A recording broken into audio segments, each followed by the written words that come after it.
Sinabi naman niya sa akin na hindi daw siya full. Kaya wala naman kami problema. Regularly exchange messages. Next question, Sir Ongo. How is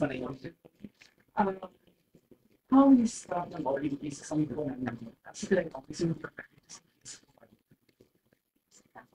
Actually, sir, napag-usapan na namin yan, pero nakalimutan ko yung numbers. But around, ayaw ko magbigay ng number kasi nakalimutan ko yung number, sir. But napag-usapan na namin yan kung meron ba mga personnel ng ODP na matatanggal, kung meron budget cut. Yes. Nung examine namin pa isa-isa by line item kung ano yung affected doon sa ginawa na ODP budget sa General Appropriations Bill, nakita namin na ubos